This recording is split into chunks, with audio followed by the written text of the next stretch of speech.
Hello everyone. तो चलिए देखिए एसपी बख्शी का इडियम्स एंड फ्रेजेस पार्ट 8। और अगर आपको इसका पीडीएफ चाहिए या क्विजेस करवाने हो किसी ग्रुप में तो आप त्रिगीतम सर्च करेंगे टेलीग्राम ऐप पे। वहाँ पे मिलेगा आपको त्रिगीतम 4 AM क्लब करके। त्रिगीतम 4 AM क्लब में बहुत सारे स्टूडेंट मॉर्निंग में 4 बजे उठ करके पढ़ाई करते हैं और अपना अटेंडेंस भी देते हैं। तो आपको भी वहाँ अटेंडेंस देना है और एक डिसिप्लिन तरीके से हो करके पढ़ाई अपना जारी रखना है आपको। और कई लोग क्या करते हैं, लेट से उठते हैं, 5-6 बजे भी उठते हैं। तो वे लोग क्या करते हैं, व्हाट्सएप पे मुझे मैसेज करके अपना अटेंडेंस देते हैं। तो ये तरीका आप लोग भी फॉलो करो, एक माहौल क्रिएट करो पढ़ाई का। और इसमें हम लोग देखेंगे जो इडियम्स और फ्रेजेस वो किस मेथड से देखेंगे, एटाइमोलॉजी जिसको ओरिजिन बोलते हैं, और कुछ ट्रिक के थ्रू भी हम लोग देखा करते हैं। तो चलिए देखिए फर्स्ट नंबर क्या है। फर्स्ट नंबर है कट थ्रोट। कट थ्रोट का मतलब होता है बहुत ज़्यादा टफ कंपटीशन, बहुत ज़्यादा टफ कंपटीशन। और जिसको अगर एक शब्द में बोलें तो निर्मम प्रतियोगिता। निर्मम मतलब कोई दया नहीं हो जिसमें, तो उस तरीके का जो कंपटीशन होता है उसको बोलते हैं कट थ्रोट कंपटीशन। मतलब टफ कंपटीशन के लिए यूज हुआ है। ये आया कहाँ से है ये मैं बताता हूँ। तो ये जो कट थ्रोट कंपटीशन है ये ट्रेडिंग मतलब बिजनेस वगैरह में ये ज़्यादा यूज होता है। अब मान लो आप प्रतियोगिता कर रहे हो किस चीज़ का, पेंटिंग का प्रतियोगिता हो रहा है, तो उसमें कट थ्रोट कंपटीशन का यूज ना के बराबर किया जाता है। तो ज़्यादातर होता है ट्रेडिंग और बिजनेस को लेकर के। तो जैसे कि मान लो दो व्यक्ति हैं, दो आपस में कॉम्पिटिटर्स हैं, दोनों किसी चीज़ का बिजनेस करते हैं। और मान लेते हैं कि वे अनियन का बिजनेस करते हैं। बहुत महंगा होता है अनियन, कई बार 100-150 रुपये भी किलो हो जाता है। अनियन मतलब प्याज। तो प्याज का मान लो बिजनेस कर रहे हैं। एक बंदा जो है वो अफगानिस्तान से खरीदता है 100 रुपये किलो। ध्यान से समझना, 100 रुपये किलो खरीद रहा है। दूसरा बंदा मान लो चाइना से मंगवाता है 150 रुपये किलो, और मार्केट का जो इंडिया में प्राइस है वो 200 रुपये किलो है। तो क्या करेंगे, दोनों 200 रुपये किलो बेचेंगे। ये 100 रुपये कमा रहा है, चलो ये भी खुश है। ये 50 रुपये कमा रहा है, ये भी पूरा नाराज़ नहीं, ये भी खुश है, चलो मैं भी कुछ कमा रहा हूँ। लेकिन ये 100 रुपये किलो जो बंदा खरीद कर लाया है वो अगर ऐसा कर दे कि 150 रुपया बेचना स्टार्ट कर दे, तो क्या होगा, कंपटीशन बढ़ जाएगा और 50 रुपये फिर भी इसका मार्जिन बचेगा। लेकिन इसका क्या होगा, इसका हालत क्या होगा, ये तो बेचारा कुछ कमा नहीं पाएगा। इसके लिए तो बहुत टफ कंपटीशन हो गया। और फिर 100 रुपये वाले बंदा अगर ऐसा कर दे कि वो 110 रुपये पर किलो बेचना स्टार्ट कर दे, तो भी 10 रुपये कमा रहा है। तो इस बंदे के लिए क्या होगा, 150 रुपये वाले के लिए वो 40 रुपये घाटा सहेगा। मतलब उसके लिए बहुत ज़्यादा टफ कंपटीशन है। अगर ऐसा ही मार्केट में चलता रहे तो ये बंदा क्या होगा, बिल्कुल मरने की हालत में हो जाएगा। इसका तो पूरा बिजनेस चौपट हो जाएगा। तो इस तरीके का जो बिजनेस होता है जिसमें एक दूसरे का ख्याल बिल्कुल नहीं किया जाए कि अगला इंसान का चाहे गला कट जाए, चाहे वो बचे या ना बचे, सर्वाइव कर पाए या ना कर पाए, तो इस तरीके का जो कंपटीशन बढ़ाया जाता है उसको बोलते हैं कट थ्रोट कंपटीशन। तो कट थ्रोट को भी अगर आप ध्यान से देखेंगे, कट मतलब कट जाना, थ्रोट का मतलब आपका हो गया गला। तो गला कट जाए, मर जाए सामने वाला इंसान, कोई फर्क ना पड़े उस पर। तो इस तरीके का कंपटीशन जो होता है उसको बोलते हैं कट थ्रोट कंपटीशन। ये समझ लिए। और दूसरी बात समझना है कि ये ट्रेडिंग और बिजनेस में खास करके यूज होता है। अब देख लो एग्जाम्पल क्या है। It is very difficult for Indian industry, मतलब ये इंडियन इंडस्ट्री के लिए बहुत ज़्यादा कठिनाई है, to survive in the teeth of international cut throat competition. ये कह रहा है कि इंडियन इंडस्ट्री को इस टफ कंपटीशन में, ये बहुत ज़्यादा टफ कंपटीशन में जो इंटरनेशनल लेवल का है, इसमें सर्वाइव करना बहुत ज़्यादा डिफ़िकल्ट है। ये इसमें समझाना चाह रहा है। अब इसमें एक और फ्रेज आया है आपका, ये है इन the teeth of. In the teeth of का मतलब होता क्या है, तो इसका मतलब होता है कठिनाई के दौर होते हुए। ध्यान से समझना, इसको याद कर लेना, बहुत बार आप इसको देखेंगे, ये बहुत बार देखने को मिलेगा आपको, इन द टीथ ऑफ। तो इन द टीथ ऑफ का मतलब क्या बताया कि कठिनाई के बावजूद भी, कठिनाई के दौर होते हुए। तो ये इसका मीनिंग है। तो ये कह रहा है कि इंटरनेशनल लेवल का जो बहुत टफ कंपटीशन है उसके रहते हुए, उसके दौर में इंडियन इंडस्ट्री को सरवाइव करना बहुत ही मुश्किल होता है। ये इसका मीनिंग है। तो कट थ्रोट का जो मीनिंग है वो है एक तरह का निर्मम प्रतियोगिता, जिसमें कोई व्यक्ति मर जाए तो मर जाए, सामने वाले को फ़र्क ना पड़े, वो कंपटीशन को बढ़ाएगा ही बढ़ाएगा। तो इसका मीनिंग आप समझ गए। सेकेंड नंबर देखो क्या है। सेकेंड नंबर है call in question. Call in question का क्या मतलब है, इसका मतलब होता है डाउट। डाउट मतलब संदेह करना। अब इसका मीनिंग समझेंगे कैसे। कॉल इन क्वेश्चन का मतलब है, सबसे पहली बात कि आप समझो कॉल इन। कॉल इन का क्या मतलब होता है? कॉल इन का मतलब होता है किसी को बुलाना, और क्वेश्चन मतलब क्वेश्चन के लिए बुलाना, सवाल खड़ा करते हुए बुलाना। तो मान लो कि पुलिस आपको क्वेश्चन के लिए अगर बुलाती है तो क्यों बुलाती है, क्यों कॉल इन करती है, क्यों बुलाती है आपको, जरा बताओ। क्योंकि आप पे उन्हें संदेह होता है, आप पे उन्हें डाउट होता है, इसलिए वो आपको बुलाते हैं, कॉल इन करते हैं क्वेश्चन के लिए, पूछताछ के लिए। तो इस तरीके का जो पूछताछ के लिए, क्वेश्चन के लिए जो बुलाया जाता है, कॉल इन किया जाता है, उसको बोलते हैं संदेह करना। तो कॉल इन क्वेश्चन का मतलब है संदेह करना, डाउट करना। यहाँ पर देखो क्या है इसका example, you should not in question in my honesty. ये कह रहा है कि आपको मेरे ऑनेस्टी के ऊपर सवाल खड़े नहीं करने चाहिए, संदेह नहीं करने चाहिए। तो कॉल इन क्वेश्चन का मतलब है संदेह करना। नेक्स्ट क्या है, थर्ड नंबर, ये देखो, ये है चिक बाय जॉल। इसका मतलब होता क्या है? तो चिक बाय जॉल का मतलब होता है घनिष्ठ संबंध होता है ना, किसी के बीच बहुत नज़दीकी होता है ना, तो उस तरीके का जो घनिष्ठता है उसको बोलते हैं चिक बाय जॉल। अब इसको कैसे समझेंगे कि आता कैसे है इसका मीनिंग? तो चिक का मतलब गाल होता है, हर कोई जानते हैं, और जॉल का मतलब आपका जबड़ा होता है, जबड़ा। तो बहुत नज़दीक हैं, इसका मतलब है कि बिल्कुल मित्र की भांति रहते हैं।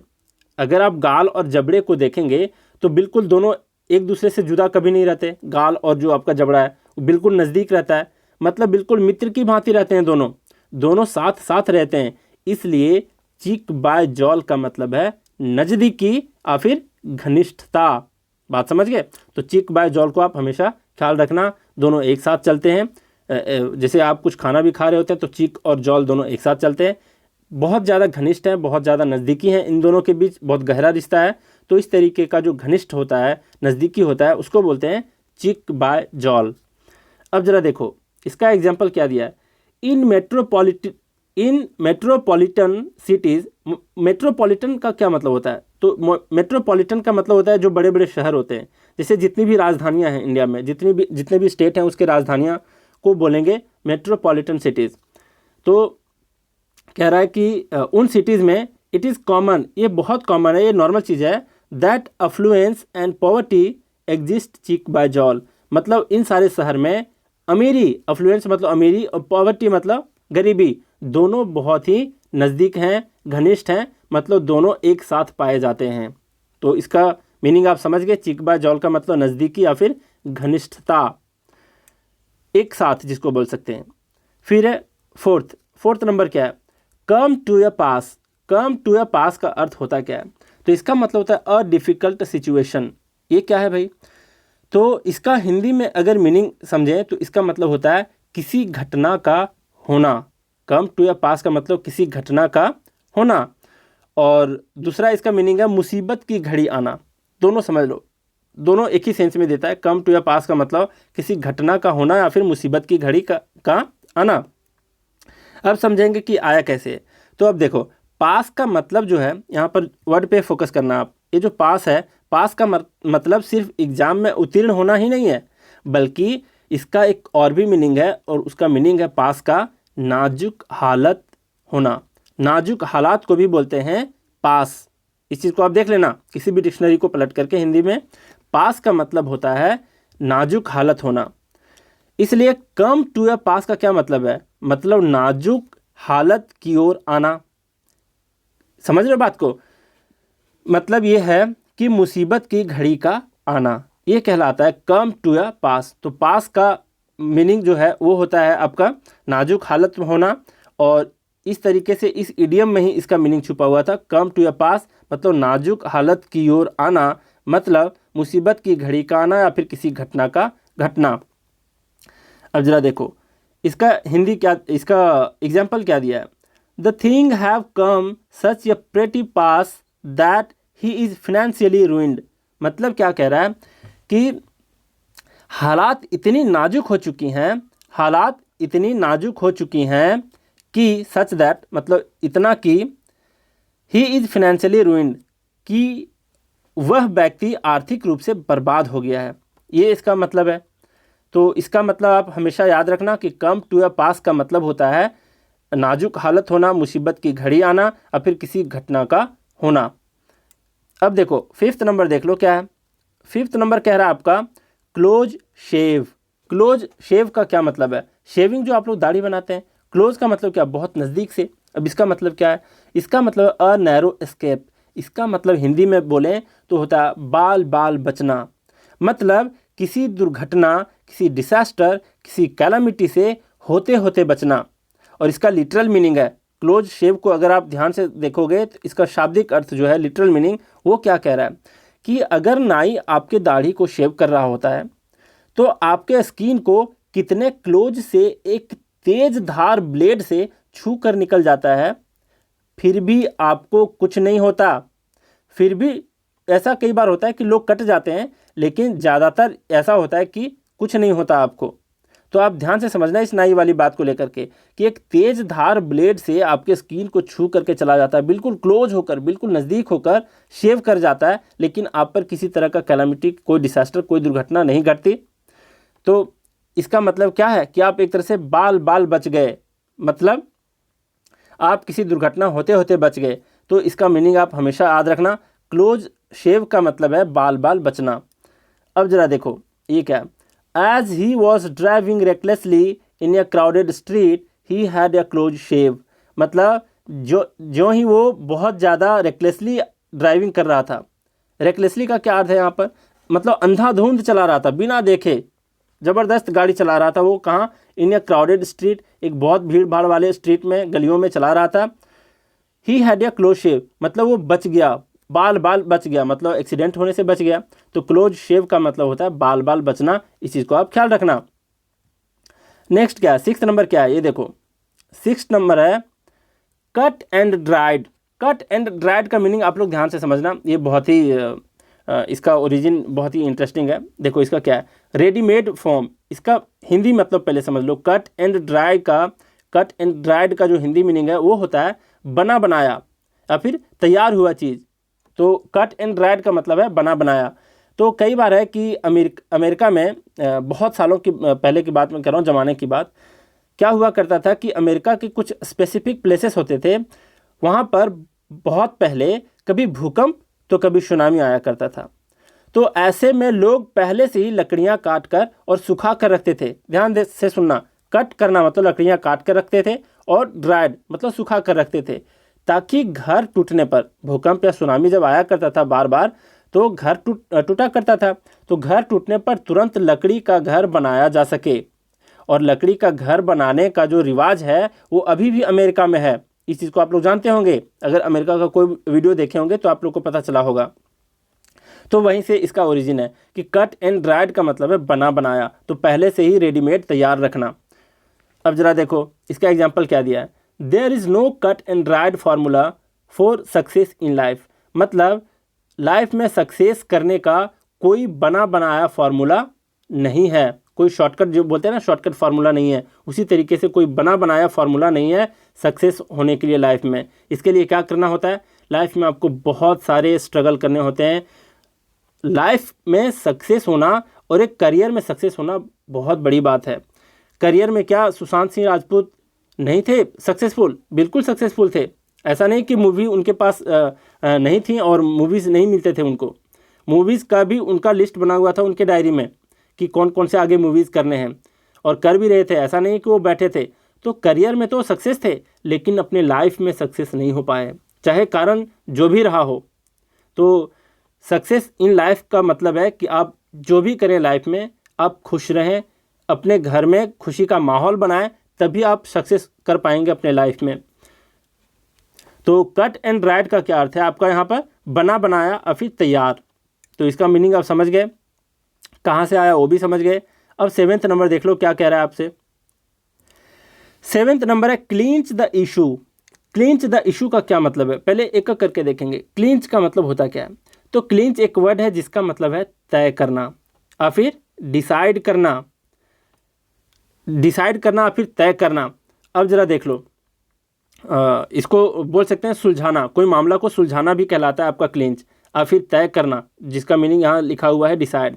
और इशू का मतलब तो मैटर होता है, मतलब क्लींच का मतलब डिसाइड और इशू का मतलब मैटर। अब ये क्या है, मैटर का क्या मतलब, इशू का क्या मतलब? मैटर का मतलब मामला और फिर समस्या। तो मीनिंग इसी में आपका छुपा हुआ है। क्लींच द इशू का मतलब है क्या? तो समस्या सुलझ जाना, मामला तय हो जाना। ध्यान देना, हिंदी मीनिंग इसका क्या बताया, क्लिंच द इशू का मतलब कि समस्या सुलझ जाना और फिर मामला तय हो जाना। अब जरा देखो यहाँ पर एग्जाम्पल क्या दिया है, मीनिंग तो इसी में था, कोई ओरिजिन इसका है नहीं, इसी में छुपा हुआ है मीनिंग। इसका दिया है example, when he agreed to leave the house for good it clinched the issue in favour of his wife. ये कहना क्या चाह रहा है, जरा देखो, ये कह रहा है कि जब वह घर छोड़ने को राजी हो गया सदा के लिए। अब यहाँ पर एक चीज़ और आपको सीखने को मिलता है, इसलिए ये बुक बहुत डिफ़िकल्ट है पढ़ना, खुद से पढ़ लेना एसपी बख्शी बुक को बहुत बड़ी बात है, बहुत ज़्यादा मेहनत लगता है उसको पढ़ने में। क्यों? क्योंकि एग्जाम्पल भी दिया है, इसका ब्रैकेट में जो मीनिंग भी दिया हुआ रहता है कई बार, वो भी समझ में लोगों को नहीं आता। या जैसे यहाँ पर दिया है फॉर गुड, फॉर गुड का मतलब होता है क्या, तो फॉर गुड का मतलब होता है सदा सदा के लिए, इसका मतलब होता है हमेशा हमेशा के लिए। कोई गेस कर पाएगा कि इसका मतलब कैसे हो सकता है, तो नहीं कर पाएगा। तो फॉर गुड का आपको मीनिंग हमेशा याद रखने हैं कि फॉर गुड का अर्थ होता है सदा के लिए या फिर हमेशा हमेशा के लिए। तो वही कह रहा, व्हेन ही अग्रीड, जब वो राजी हो गया, टू लीव द हाउस, घर को छोड़ने को, फॉर गुड मतलब सदा के लिए, it clinched the issue in favour of his wife, मतलब तो मामला उसकी पत्नी के पक्ष में तय हो गया। ध्यान से समझना, क्लिंच्ड द इशू मतलब उसका मामला का तय हो जाना, किसके फेवर में, पत्नी के पक्ष में, उसके फेवर में मामला तय हो गया, मतलब समस्या एक तरह से सुलझ गया। और ये अक्सर कब होता है, डिवोर्स के बाद ऐसी समस्याएं आती हैं, ऐसे सिचुएशंस आते हैं। तो आप समझ रहे होंगे किस सेंस में ये आपको एग्जांपल दिया हुआ है। चलो 7 नंबर हो गया आपका। 8 नंबर क्या कह रहा है, 8 नंबर है carry one's point. Carry one's point का मतलब क्या है, इसका मतलब विन अप्रूवल, जिसका गोल मटोल अगर हिंदी में मीनिंग बताएं 8 नंबर का, कैरी वंस पॉइंट का मतलब और विन अप्रूवल का मतलब है क्या, तो इसका मतलब होता है प्रशंसा और तारीफ़ें बटोरना। ध्यान से समझना, इसका और भी मीनिंग होता है, कैरी वंस पॉइंट का 2-3 मीनिंग होता है। जैसे कोई बंदा एक बार अपना एम तैयार कर लेता है, तो उस एम को जब पकड़ लेता है, उस एम पर जब वो पहुंच जाता है, तब भी कहा जाता है कैरी वंस पॉइंट। तो इसका एक मीनिंग हुआ वो, दूसरा मीनिंग होता है विरोध को समाप्त करना, और तीसरा मीनिंग होता है प्रशंसा या तारीफ़ें बटोरना। तो इस बुक में यहाँ पर दिया हुआ है तारीफ़ें बटोरना या प्रशंसा बटोरना। अब जरा देखो ये आया कैसे होगा। तो पॉइंट का क्या अर्थ होता है, पॉइंट का मतलब जैसे आप लोग टेस्ट देते हैं, टेस्ट में जो कंडक्ट करवाता हूँ उसमें आप लोगों ने देखा होगा, जो स्कोर आपको बताता है वो मार्क्स में नहीं बताता, वो क्या कर रहा होता है, पॉइंट्स में बताता है, पॉइंट्स में। तो पॉइंट्स बोलो या मार्क्स बोलो, बात दोनों का सेम है। तो सेम है, तो इसमें क्या होता है कि अर्थात इसका मीनिंग क्या ले सकते हैं कि पॉइंट्स कैरी करने का मतलब है कि जब भी आप ज़्यादा मार्क्स या पॉइंट्स बटोरते हैं तो क्या होता है, अंततः आप तारीफ़ें बटोरते हैं एक तरह से। तो वही मीनिंग है इसका, कैरी का मतलब क्या, एक तरह से बटोरना। तो मार्क्स बटोरना, पॉइंट्स बटोरने का मतलब है एक तरह से आखिरकार क्या करना, तो तारीफ़ें बटोरना। तो यही इसका मतलब है, तारीफ़ें बटोरना, विन अप्रूवल करना। और कैरी वंस पॉइंट का सीधा मीनिंग याद रखो, प्रशंसा या तारीफ़ें बटोरना। कैसे आया है ये मैं बता दिया, इसी में मीनिंग आपका छुपा हुआ था। कैरी का मतलब लाना और पॉइंट का मतलब एक तरह से मार्क्स लाना। और अगर आप बहुत ज़्यादा अच्छे मार्क्स लाते हैं तो क्या कर रहे होते हैं, आप एक तरह से तारीफ़ें बटोर रहे होते हैं। अब ज़रा देखो यहाँ क्या दिया एग्जाम्पल में, after heated discussion he was able to carry his point, मतलब बहुत ज़्यादा बहस के बाद, आफ्टर हीटेड डिस्कशन, हीटेड मतलब थोड़े से गाली गलौज के साथ जो डिस्कशन होती हैं और जिसमें लड़ाई झगड़े का माहौल बन जाता है, तो वैसे डिस्कशन को बोल रहा है हीटेड डिस्कशन। तो कह रहा है कि बहुत ज़्यादा हीटेड डिस्कशन के बाद ही वॉज एबल टू, मतलब वह जो था सक्षम था किस चीज़ का, टू कैरी हिज पॉइंट, मतलब तारीफ़ें बटोरने के सक्षम था, मतलब अंततः वो क्या कर लिया, एक तरह से विजय हासिल कर लिया उस बहस में, प्रशंसा बटोर लिया। तो कैरी हिज पॉइंट का मतलब प्रशंसा तारीफ़ें बटोरना। और दो और मीनिंग क्या बताया कि कोई एम को अगर कोई तय कर ले, उस एम तक पहुंच जाता है तो भी बोला जाता है क्या, कैरी वंस पॉइंट। तीसरा मीनिंग बताया था विरोध को समाप्त करना। इसका फर्स्ट मीनिंग याद रखना, विन अप्रूवल मतलब प्रशंसा तारीफ़ें बटोरना। 9th नंबर देखो, 9th नंबर कह रहा है चेकर्ड या फिर चेकर्ड, दोनों एक ही इस तरीके से भी लिखाते हैं, दोनों करेक्ट है। चेकर्ड करियर, चेकर्ड करियर का क्या मतलब है, तो चेकर्ड का मतलब पहले देख लो। चेकर्ड का जो अर्थ होता है वो होता है तरह तरह का, विभिन्न प्रकार का, रंग बिरंगा। जैसे बोल सकते हैं आप चितकबरे टाइप का जो देखते हैं आप लोग, कोई भी जानवर जो छीटा छीटा सा कलर होता है, कभी ब्लैक एंड वाइट, कभी रंग बिरंगा, तो उस तरीके को भी बोलते हैं चेकर्ड। और चेक वाला जो शर्ट होता है आपका, तो उससे आप अंदाज़ा लगा लो, चेकर्ड वहाँ से भी बोल सकते हैं आप। तो इसको क्या कहेंगे? रंग बिरंगा, विभिन्न प्रकार का, तरह तरह का। तो इसका मीनिंग बोल सकते हैं कभी रंग कभी बेरंग, इस टाइप का भी मीनिंग लेंगे। और आपका करियर का क्या अर्थ है? करियर का मतलब होता है आजीविका। आप फिर दूसरा मीनिंग है जीवन यात्रा, मतलब आपके फ्यूचर का यात्रा, करियर कहलाता है, जीवन यात्रा जिसको बोलते हैं। अब मीनिंग इसी में क्लियर है आपका।